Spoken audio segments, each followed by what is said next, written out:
Welcome to the Long-Term Care Chronicles podcast. In this last episode in the Dementia series, we're going to be speaking with Geraldine Mason, who will be giving her story with dementia and how that has impacted her and her family. So let's have a listen.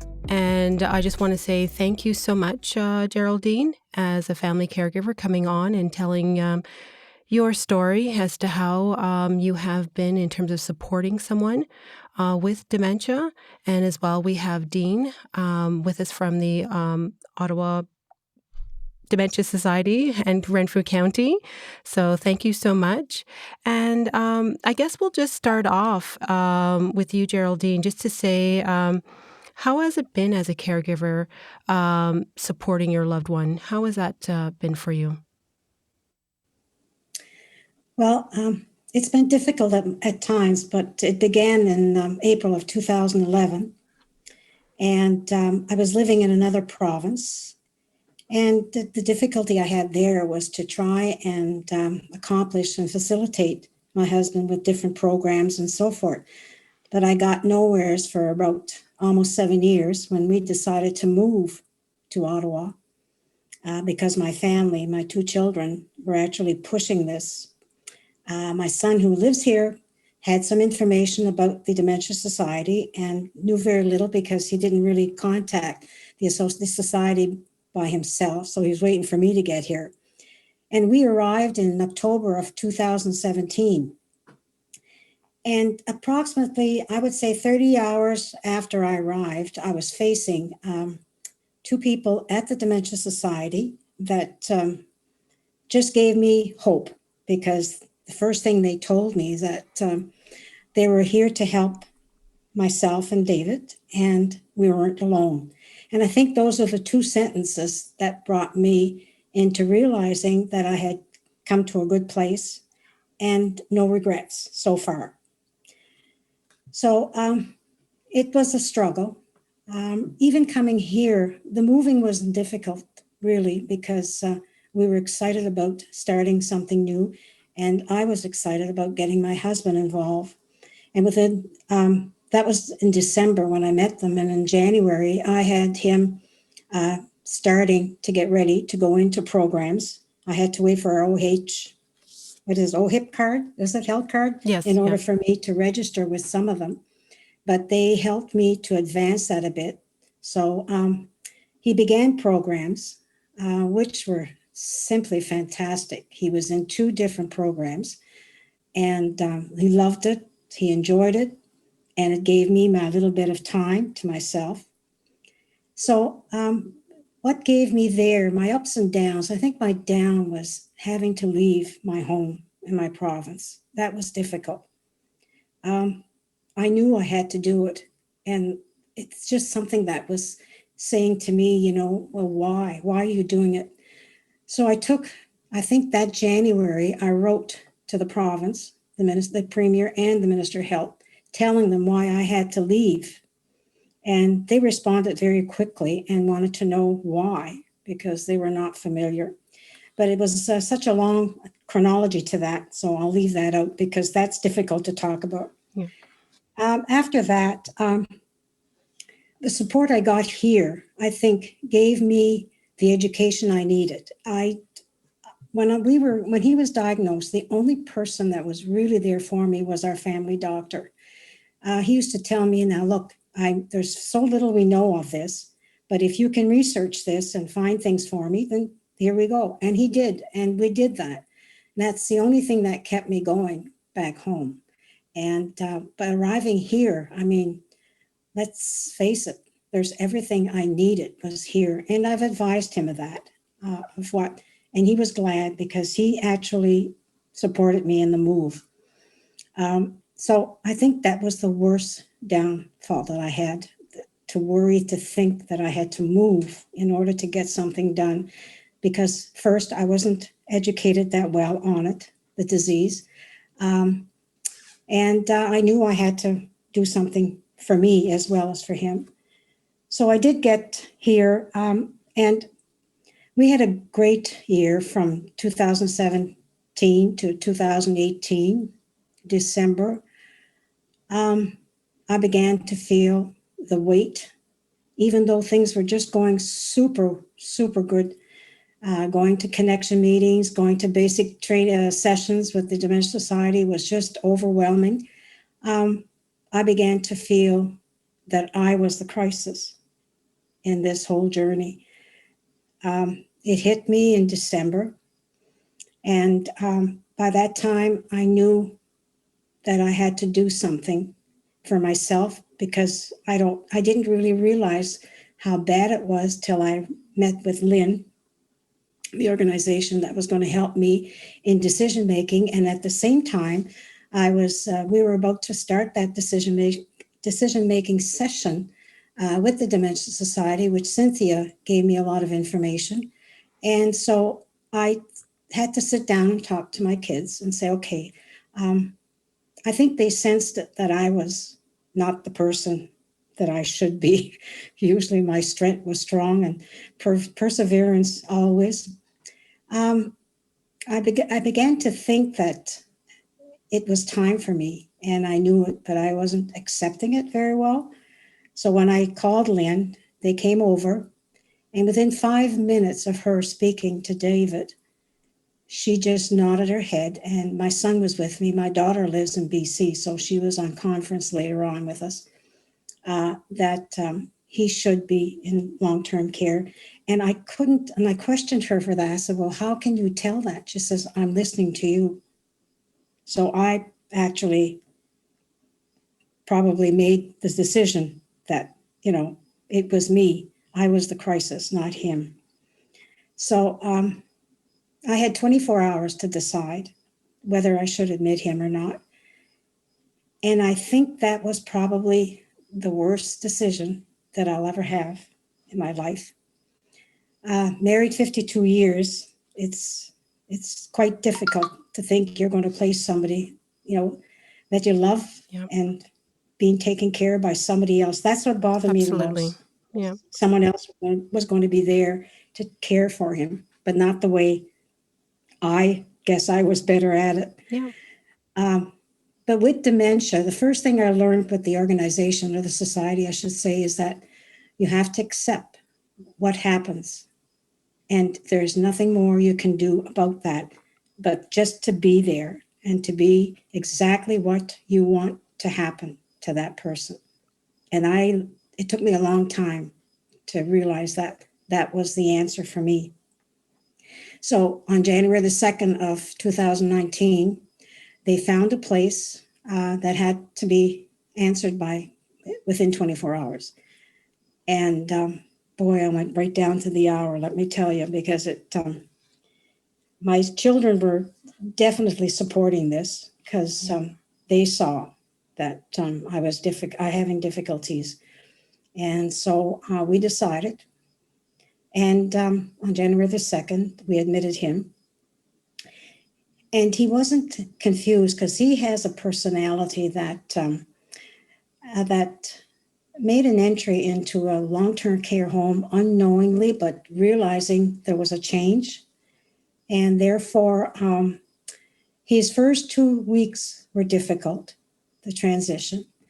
But eventually, it became kind of calming. He's a very quiet person. He's not aggressive. He's quiet. He just, pretty well quiet, very quiet. Mm-hmm. Then within the month, this was January the 2nd, and by March, he started to subside a bit, and he didn't want anybody to touch him, especially for the bath and all that. Afraid of the shower. Things were starting to show that he was actually deteriorating in some way in relation to the needs that he needed. Yeah. Now with me, that's where I found the change that December. So anyway, in March, I got a call and asked if I was willing to let him go into the Royal Ottawa Hospital for a transition set. And I had no idea what that was, but I was encouraged to do it. And within they usually keep them there for 90 days, but within the first week, Fantastic team, fantastic place. More people should go through there because it's a learning process. Mm-hmm. Anyway, they called me in with my son and told us that we found the solution. And I thought, well, how could it be? I mean, what is it that we're not looking at? And the word was approach. How do we approach David? So they kept him, usually they're there, like I say, from 60 to 90 days. And this was on his 9th day. And he said, we're going to keep him here for another week because right now he's doing fine. And we realized that that's what we're going to have to work on. So his approach was the whole situation of him not being accommodated at the residence. And the second week, the end of that second week. Geraldine, what do you mean by approach? Do you mean like approaching him from the front or? No, any way at all. Like if they would come in, it's the way, the approach is how you come to understand who you're dealing with. The way that they were doing, there were things that they were doing. Don't forget, he had only been in there. Within 2 weeks, the drugs were starting to be used. And there's where I set myself in and said, there's no way. He is not one that's ever taken drugs. And we've never needed it.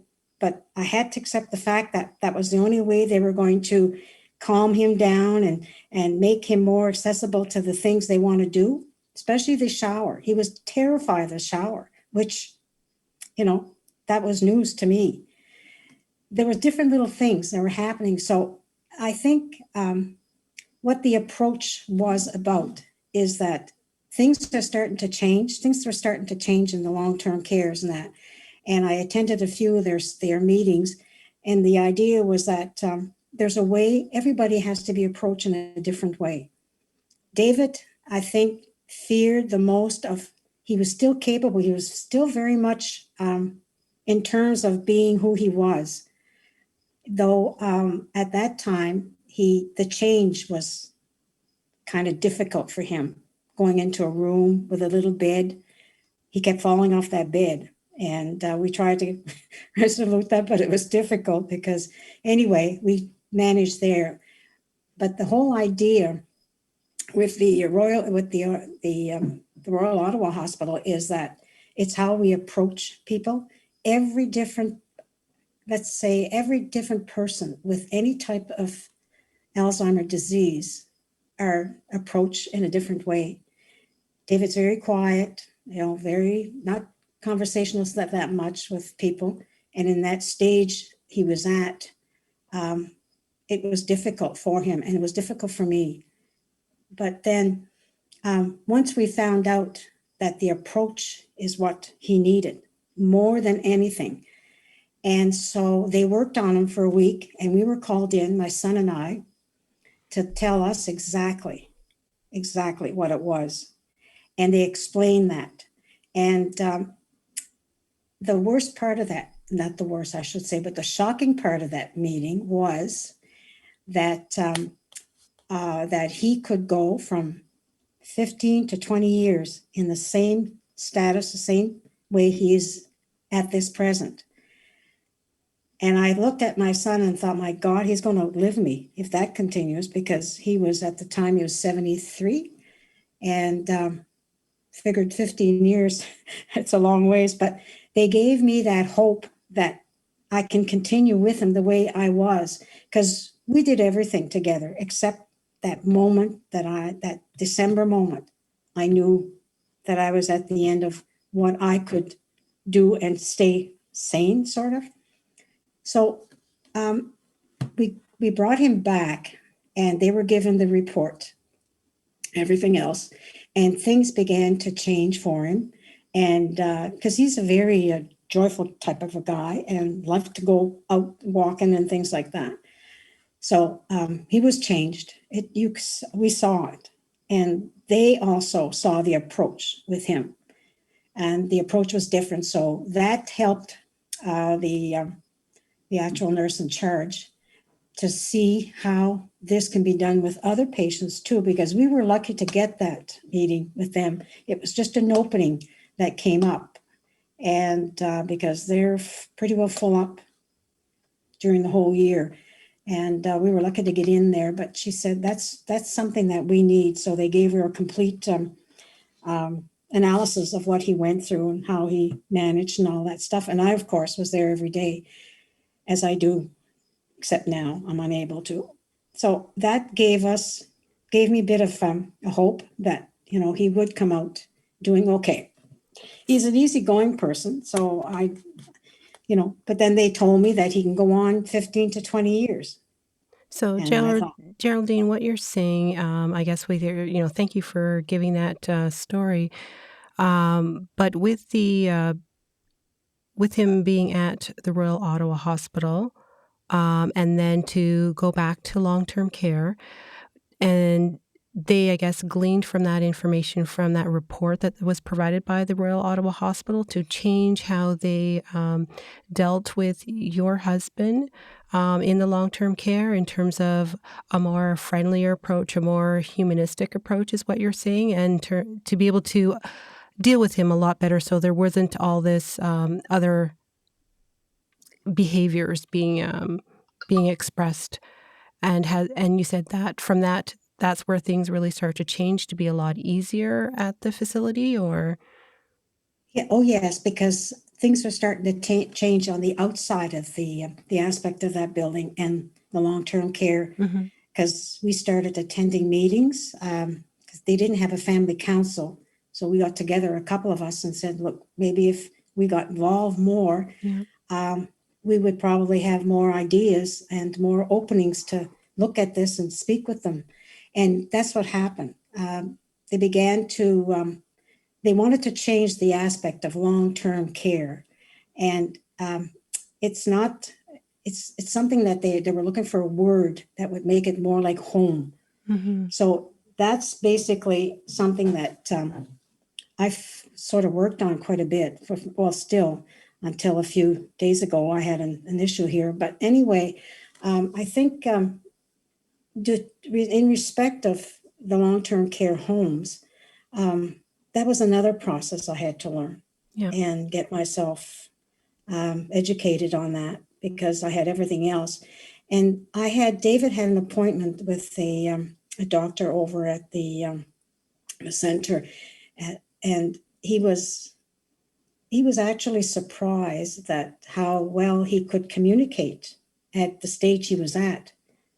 And that's when I came to think about what the Ottawa hospital said. He can go 20 years, but what his life will be as he progresses to that point is what we had to work with.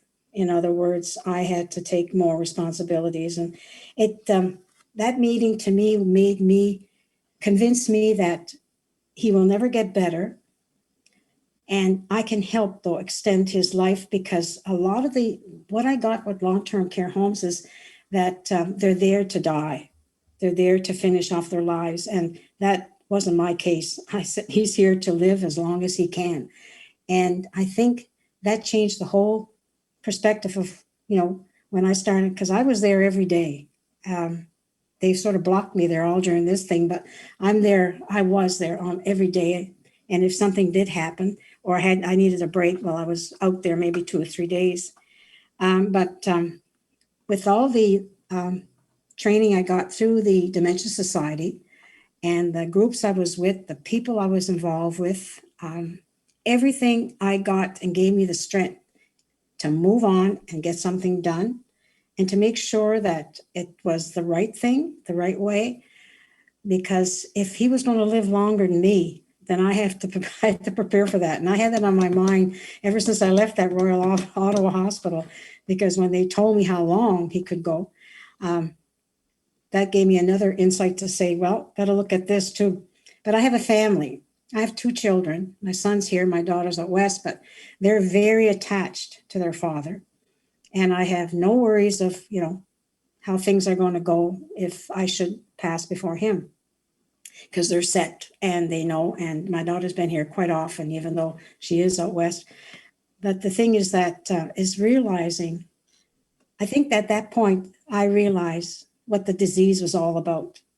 And my learning was that often I'd hear, well, there's nothing more you can do but this. And that's where I began to think, oh, yes, I can. My involvement was important. To me, my children have knowledge now of what long-term care is, what an association such as the Ottawa Association, and and things that become important to them, if I should pass on. They are both adults and they love their father and know that I need them now more than ever. But the thing is that I think what they now know is they can use their abilities to make it just as easy for me as is for their father.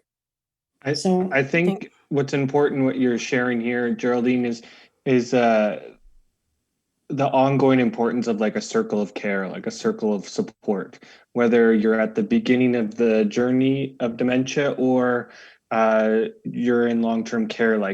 I think you need to have a tight, close-knit circle no matter where you are.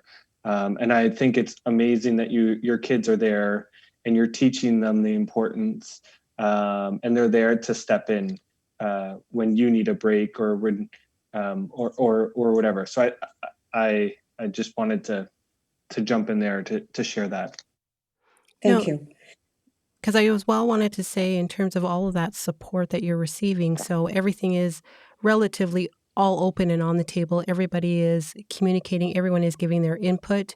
Do you find that that's relatively better with the long-term care, that everyone is able to indicate and everyone is able to provide their input and be able to work with that care plan that has been initiated?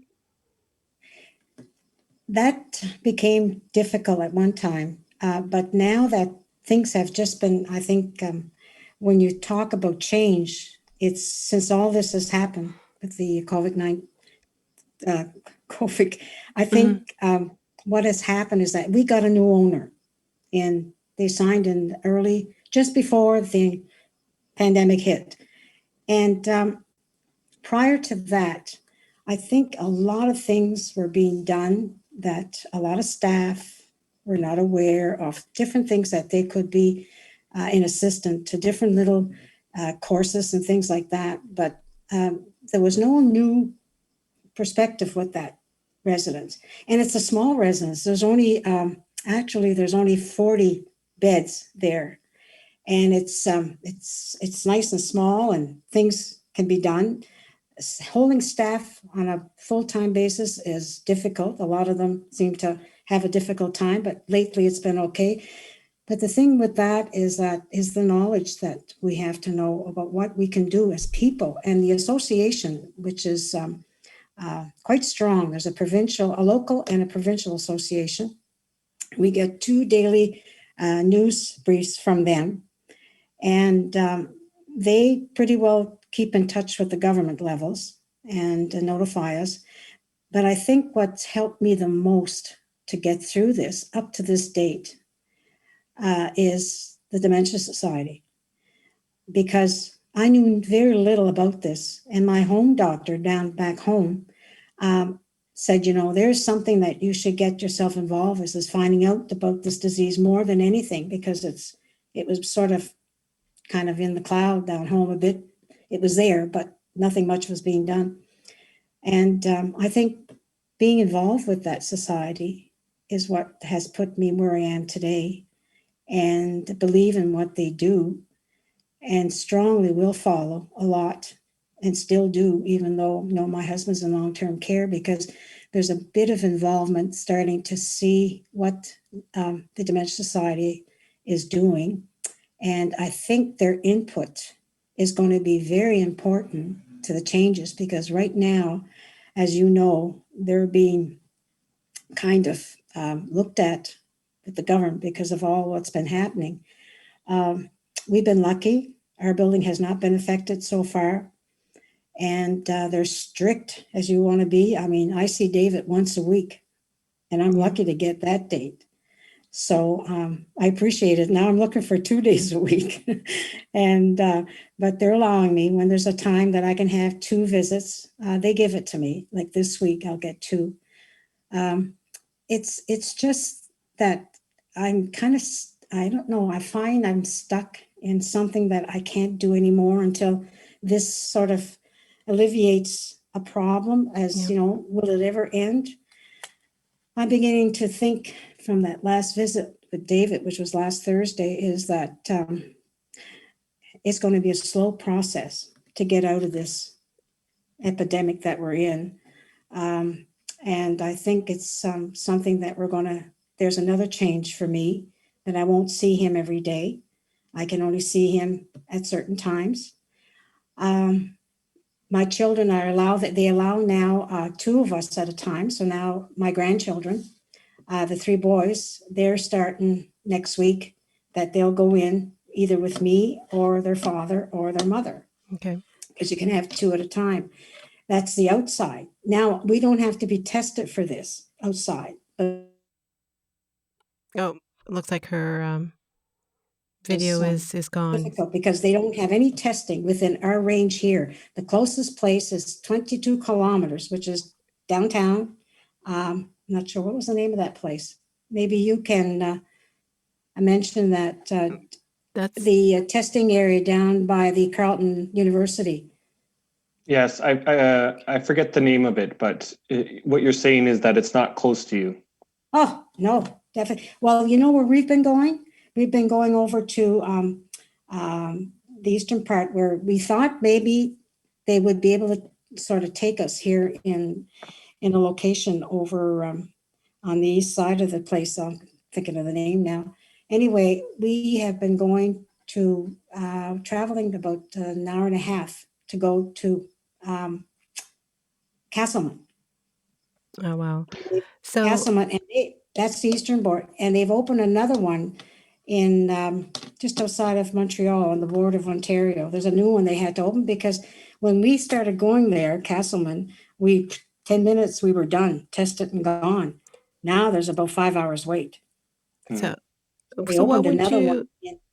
sorry, but what would you say is, that this whole caregiving journey that you've been the most thankful for, whether it's the support with the Ottawa Dementia Society, and as well with your family and the long-term care, what is the most that you're thankful? I think the trio of it all, I would say the family, the Dementia Society, of course. I mean, without them, I don't know where I would have been today. And I'm still try to be involved as much as I can, even though, he's in long-term care. I think with what's going on, even my children have said that, Mom, we're so fortunate that, at least he's placed. See, when he left the Royal Ottawa, they brought me in with my son and asked if I was willing or ready to bring him to another unit, to another place. Because they said now he's changed. He's going to, there'll be no issues whatsoever, that unless something does come up, which does once in a while. Now, a decision had to be made whether I wanted to move him from there, because they ask you about where you'd like to go. There's 5 places you have to mention. And I thought, my son said, Mom, what do you think? And I said, well, to me, really, I have him in a place that I can see him. I can be there. I might be there too much at one time, but anyway. So we decided to keep him there because at the time, the lists were getting longer and longer. Time was getting longer and longer. And the one that I wanted, I would have liked to have seen him come in. There's now a 5.5 year wait. So my name is on the list, but I'll probably never see that. So that occurred me to decide I'm going to keep him there because I'm about 20 minutes drive.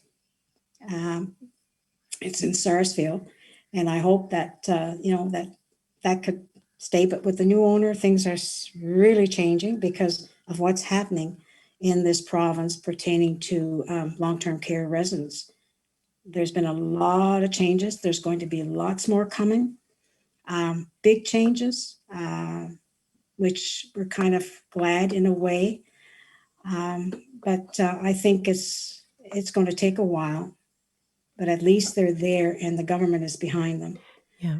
I just want to say thank you because we're running out of time, unfortunately. So it's going to disconnect. But I just wanted to thank you both for coming on.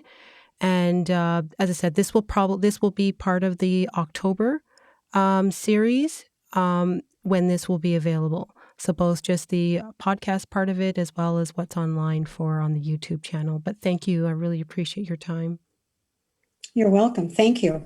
Thank you so much. Geraldine, thank you for taking time out of your busy day and sharing your story. We really appreciate it.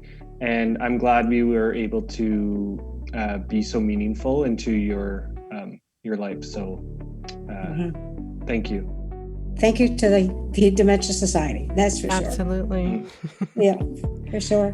Thank you for listening to today's show. And if you have any feedback or suggestions for this or any other episode, please contact us on our social media at Twitter at Family Councils and at Facebook, Family Councils Collaborative Alliance. Thank you so much and hope you enjoyed this episode.